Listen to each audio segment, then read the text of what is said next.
It's the first job of the day for ambulance crew Irene Hyam and Chris Boyle. Get the door. It's an emergency call. A woman is fitting. Time is critical. I'm going on a quick word, please. What's her name, Amanda? Amanda. And is it just epilepsy she suffers with? Yeah, absolutely, yes. Amanda Reed became epileptic after contracting meningitis as a girl. She lives with her father. He's never seen such a severe attack. No, this has been happening for the last week now, night and day. Amanda is having a grand mal, the most severe fit. It could stop her breathing. It's just some suction because where she's fitting, quite a lot of blood coming from the mouth, and just to keep the airway clear. Okay, Amanda. Got anything? This is Diazepam, mate, which is an anticonvulsant drug. So we'll be able to give this to Amanda. And what we're hoping to do is just to calm her down, really, you know, just to relax her. Just stop all this twitching, okay? Just all on there, sweetheart. So she's had 2 mils there. But to be honest, depending on the severity of the fit, they can start up again pretty much straight away. So what we need to do now is just to get going. Basically what they'll do in the hospital is they'll give her a bigger dose. You know, she's not coming out of it, you know. So. The first dose of diazomols has had no effect. Chris gives her a second before heading to hospital.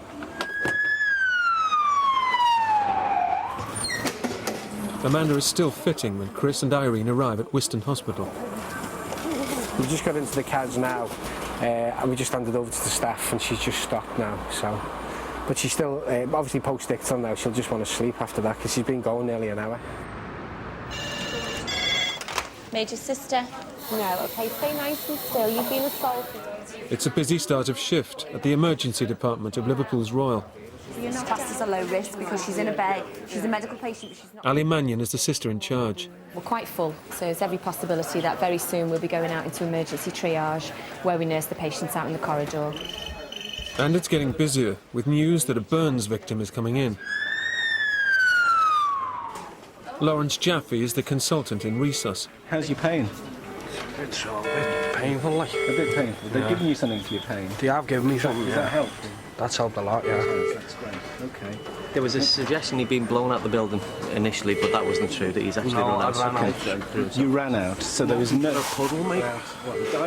Plasterer Peter Mason was working on a building site when an explosion set him on fire. Were you electrocuted? No. It wasn't electric, but it was just the sparks off the lecky. Okay, so the sparks. I think it was. I don't know. I'm not sure, to be dead honest with you. I don't think I got a jolt. I think it would just come up. It's like a shower of sparks.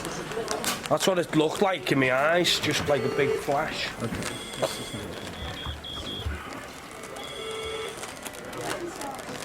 Well, it's mend, like. Oh, yes. Not scarred for life, and on, am I? You'll be okay. If Peter inhaled hot smoke, his throat could swell up, stopping him breathing. Open wide. Okay, close your mouth again. Just pep your head back again. It's a bit red in there. Okay.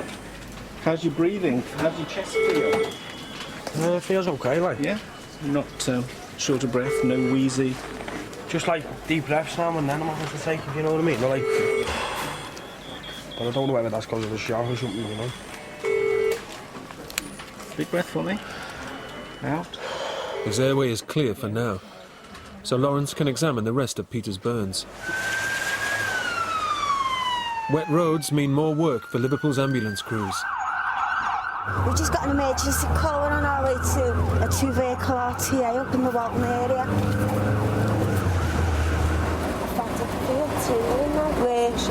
Across your shoulders. All right, just to relax, you're starting to get a bit anxious there, aren't you? 26-year-old Carla Graham was travelling to work when the accident happened. What she's done, she's been coming along and a car's pulled out in front of her, but Carla's took the full force and the seatbelt across is pulled against her chest, so she's having difficulty in breathing. So what we're going to do is we're going to spinal above Carla, fully immobilise her, collar her just as a precaution because of where the pain is, chest and shoulders. Right. Right, Carl, let's just get it. Let me get it inside. Carla, what I'm going to do, right, so I'm just going to try and manoeuvre you, lie you down flat, and I'm going to slide you up this board, okay? Chris and Irene must remove Carla without aggravating any injuries. It's a delicate operation. Just so that if you can, just come back with me. Okay, that's great stuff. Just lie back now. That's it, love, that's it. That's it, you're out now. That's it, okay, that's it, Mads. Carla's out, but not in the clear. And you've still got pins and needles down your arm, yeah. What about this arm? That's all it is. She's got some numbness to the first 3 fingers of her hand. She's worried about that because she's had some tingling down. Sometimes it can indicate some kind of neck or back injury. So that's why we fully immobilised her like this. So only an X-ray, and when we get into the hospital they'll be able to tell more. Okay, Carla, don't get upset, okay?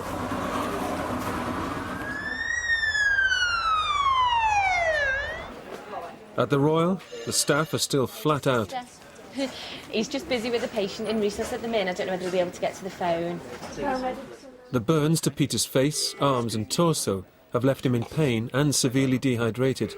Lawrence calls in Peter Williams to assist. I'm going to need to put a needle in your foot, all right? We're going to need to give him quite a lot of fluid replacement. Because he's got burns on his left arm and a bit of his right hand, we're best off putting it somewhere where he's not burned, which is why I'm putting a line on his foot. Not scratching your foot, Peter. So we're just putting some temporary cool dressings on now, which will ease the stinging for him. And there's cling film to keep Peter's burns sterile. Will I be able to go home today? No. What? No, because you're going to need something done about your burns. Because he's got burns involving important areas of his body, hands and face, we'll be discussing him with the regional burns unit at Wiston Hospital. And in fact, we'll probably be sending him over there for... Lawrence arranges his patient's transfer. No question of any... The last time Peter's colleagues saw him, he was on fire. I was shouting, yeah, and there was nothing. Couldn't hear nothing from you, and it was just, as you know, dead quiet, as if nothing. It was just a deadly silence, like it was horrible. It was a bad feeling, like. But you were a goner, like. I haven't been scared like that ever in my life. I've had some. All right, lads. Aye. That's what's left of the jacket. That's what he had on. Peter is stable enough to leave the department. Ambulance crew Willie Hanna and John Pollard are racing to help a woman in distress. It's a red call up in the Anfield area of the city, just by Liverpool's football club. It's a 22-year-old female who's pregnant. She's actually overdue and she's in active labour at the moment. So hopefully we'll get there before it's delivered. Oh yeah, are you in here, are they? Okay, right. It's just contraction pains, is it?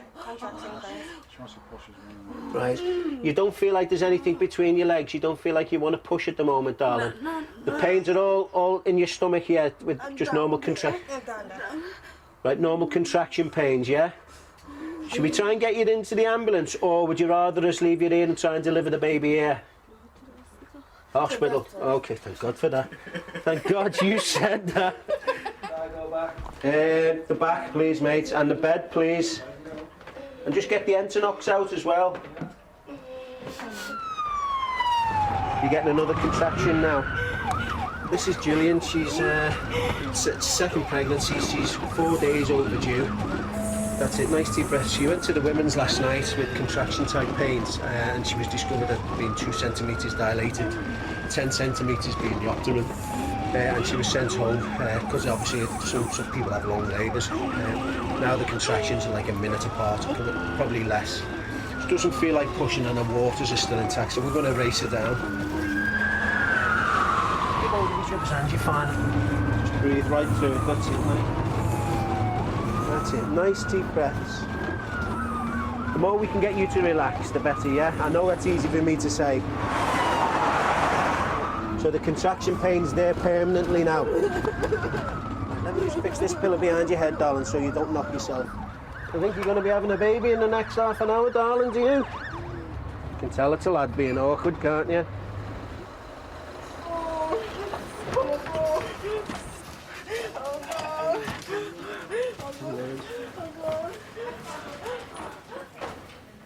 All right, good luck, darling. All right, see you now. Ta-ra. Take care. Cheers, thank you.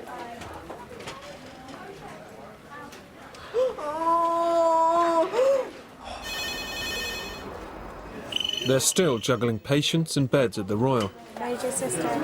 Just checking that Rhesus was all right because they're getting quite busy now. So they've got one space, so if a standby comes in, we're all right for that. But we're full again on the corridor, so we're out in triage. The bed in Rhesus is quickly filled. Registrar Mark Buchanan is on duty.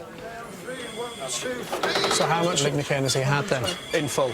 Getting 100 over 5 minutes.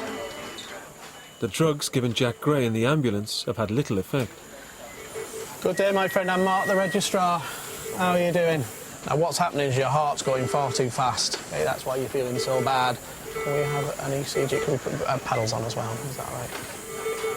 What time did it start? This started at 11 o'clock this morning. At the moment, your blood pressure's too low for me to like it. And the best way for me to get you back into a normal rhythm is to actually tell your heart to stop beating and then restart again. That means that we'll have to put you to sleep ever so slightly, and we give you a little electric shock that will convert you back into what you should be.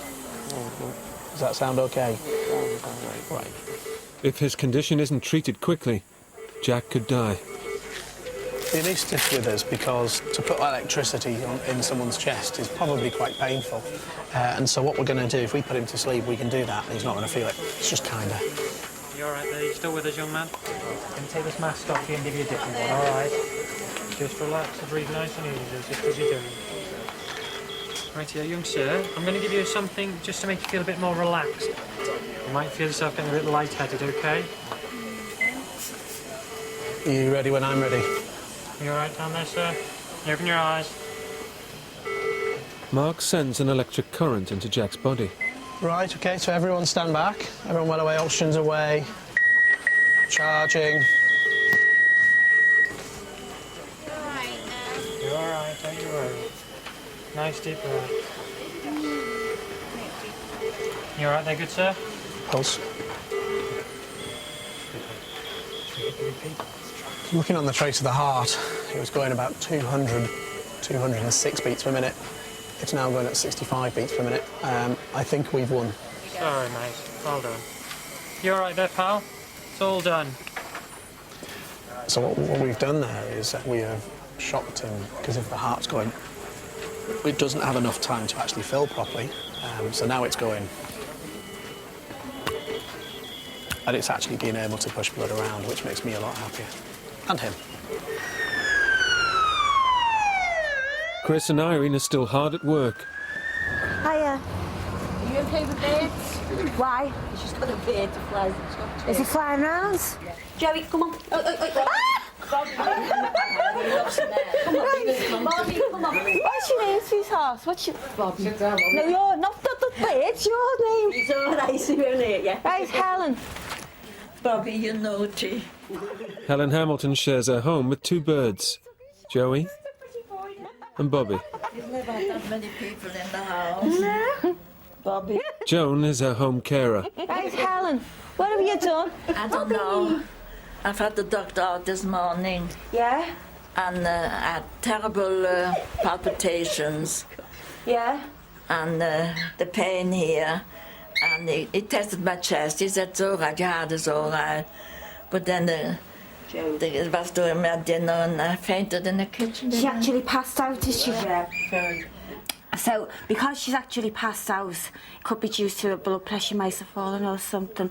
I'm going to ask her to come up to the hospital and get checked over. I haven't got to go. Well, you haven't got to go, but I mean, if you passed out and you've actually lost consciousness out in the kitchen, it's best you come and get checked over, isn't it? Where's Bobby? Where's Bobby? Joe, and just mind Bobby doesn't get out. I will. She's worrying. OK, Helen, just bringing you back. Oh, we never got rid of that chair again. No, don't. Why are you upset? I hope you bring me back tonight. OK, you get sorted out, just don't worry. We'll only take it. Listen, Helen, all we're going to do is we'll have a good look at you and hopefully we'll give you a lift back later. And Joey and Bobby will have you back home tonight, OK? We can't leave you there just in case it happens again. No. All right, Yeah, you'll be yeah, fine, honestly. okay. So if you're getting upset, what I'm going to do is I'm going to put you on a little bit of oxygen, Helen, all right? Just a little bit, that's all, to help with your breathing.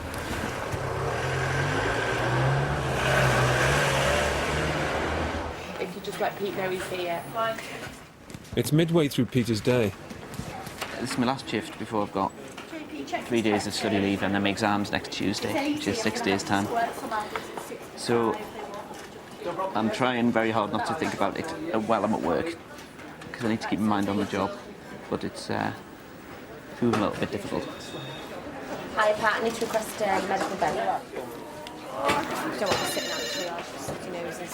Okay, I'll come Yeah, back. hi, it's Lynn with the Sisters in Aid. Right. So what exactly happened? There was a ball like in the middle, so I ran to get it. Yeah. I went in with my left foot and like podied it away, and someone came in, Okay. stood straight into my side of the foot. Student Fiona Simpson was injured playing football. Whereabouts would you say it's most painful? Is it Round where that little mark is, where yeah. that stud mark is? That really hurts my leg, that my arms, that Yeah. Okay. What's that mark? That That's page. fine. I'm going to start feeling around this. Is that all okay around there? That's a little bit tender. A bit tender there. Just a little bit. That's there, that's starting to hurt a bit. Starting to hurt. And then that bit there, is that? Sorry. Yeah, there. So it's all, it's that bit there that's most painful. All right. You feel me touching you there, okay? And then Yeah, I feel like it. feel normal. Both sides. Yeah, my foot feels really cold. Righto. An X-ray will show if Fiona's season has come to a premature end. It's suddenly gone a bit hectic. One minute it can be fairly quiet, or and you've got everything under control, and all of a sudden there's like a burst of activity, and you're running around trying to make sure everyone's okay. Tom Eyre ran into a wall playing squash. Whereabouts are you from? Northallerton. And Peter's got a time-saving device ready. So this is much quicker and easier than stitching something. This might take kind of 10 or 15 minutes to stitch up, but once I've got the staples in, it only takes only took probably about less than a minute. So okay, feel all right there. We'll spray some of this on, and this just makes just like a film on it, and then that should go. That will cover everything. So okay, feel all right there. Take care, I can't play sport or anything. The thing is, if you bang your head, then it could just burst the wound open again. Okay. So you're probably better off not, especially with your record of running into walls. Should be fine to go then? Thanks. Well then.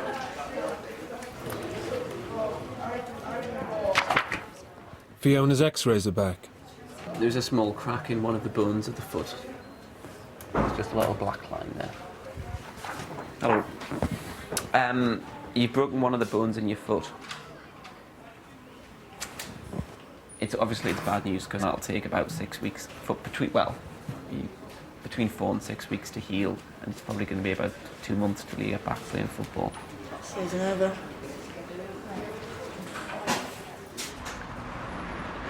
As the sun sets over the Mersey, John and Willie are heading to a car factory on the edge of town. A bit of a strange one, actually. It's for a large explosion. The details we've got are the fire service have been informed, but there's actually no details of any injuries at the moment. We're just coming up to the factory now, and in the distance I can see a fire, a large fire, and numerous vehicles. The flames are about 30 foot high at the moment. I think we've had about 5 explosions now. 5 explosions, right. There's no casualties yet. What we found out is they're just trailers that are using to store goods that are coming either in or out of the factory. The concern is if there's any gas cylinders stored, they can cause large explosions, and the remains of the cylinder can fire into the air like a missile. Every year, over 300 firefighters are injured in the course of their duties. We're here now just for the safety of the fire brigade, and there could be further explosions if there's any cylinders. Even a tyre exploding could injure one of them. So until we're released by their command, we'll hang on just in case. Baby, I've got a gender down here, renal patient.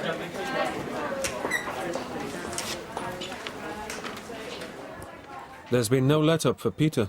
I'm just getting a bit wound up by everything, which is normally one of the markers that I'm getting stressed about something.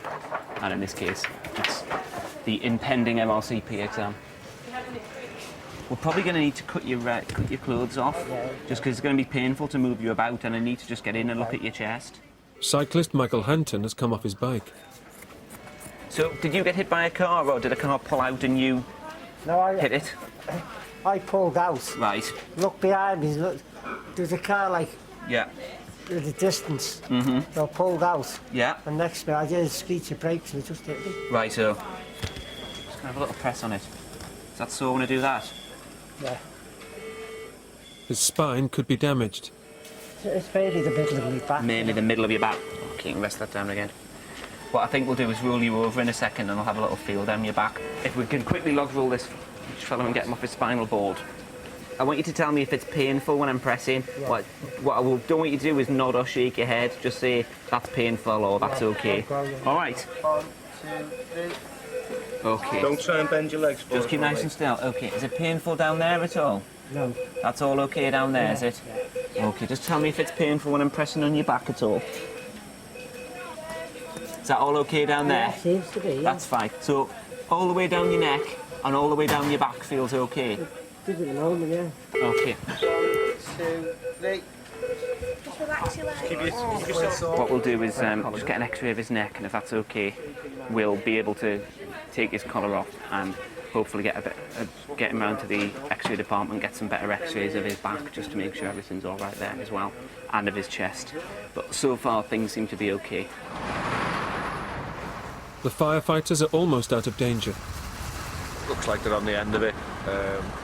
I shouldn't have had to be too long before we leave. There's still glowing embers there. You can see something underneath the pallets there. Oh, fantastic. We're going to be clearing things down now. Yeah. Okay. Happy days. Thanks As long as none of the lads have hurt, that's what we want, isn't it? We've been stood down now. That's the incident controller from the fire brigade. They're scaling things down. They're going to send some of their engines away. They'll just probably leave one engine just to damp down, make sure it's totally gone out. Give the scene a once over, and then they'll be on the way. So that's us. We're back to the grind. We're going to the Gatterford area of the city, L25. It's for an 18-year-old male having diabetic problems.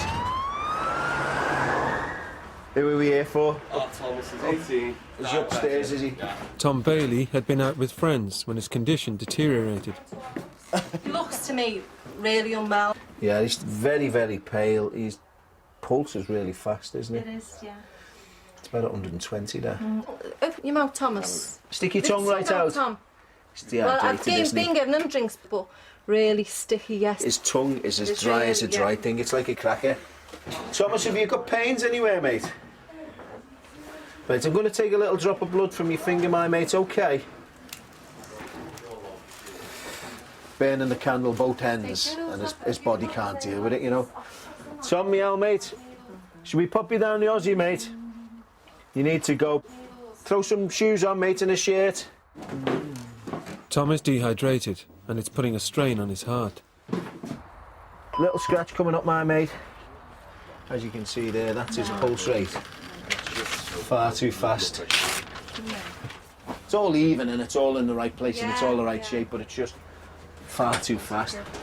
What's been happening is, as his body's been getting rid of the excess sugar, it does that by means of your urine. So you weep past yourself, and then your body gets quite dehydrated. Then his blood's thickened up. You know, you have the water circulating through your body. There's not enough there, so it becomes very thick and slow moving.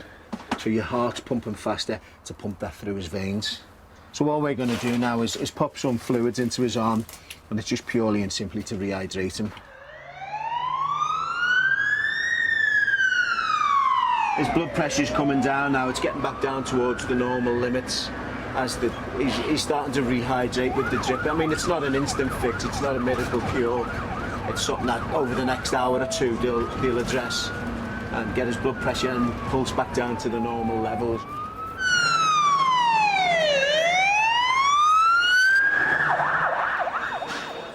Ali's hard work has paid off. We've actually managed to clear triage, got spaces on the corridor. Miners is quite nice, and resource has got 4 empty beds, so it's actually quite nice. to supply contact ranges, please.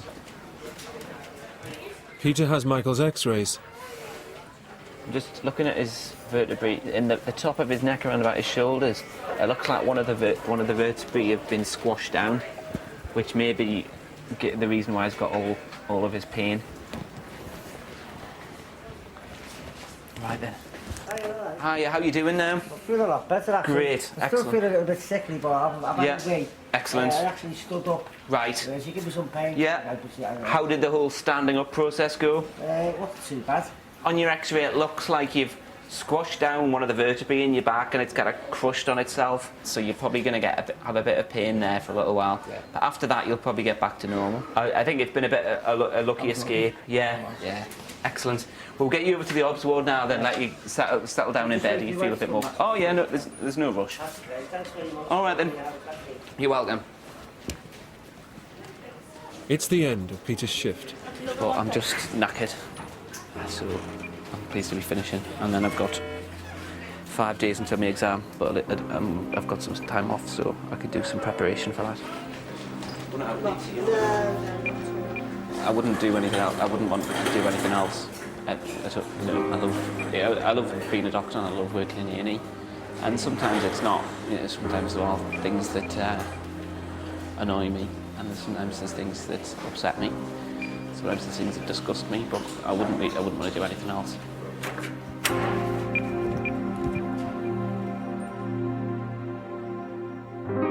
Peter was in hospital for 3 weeks. He returned to work after 4 months. Amanda recovered from her fit and continues to deal with her epilepsy with her father's help. The hospital kept Helen under observation for 3 weeks.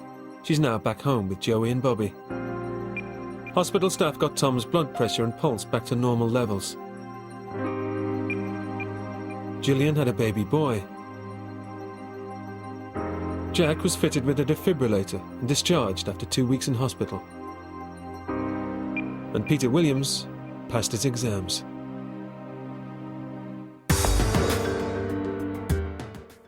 We have brand new crime scene investigation tomorrow at 8, but next up, it's the EastEnders.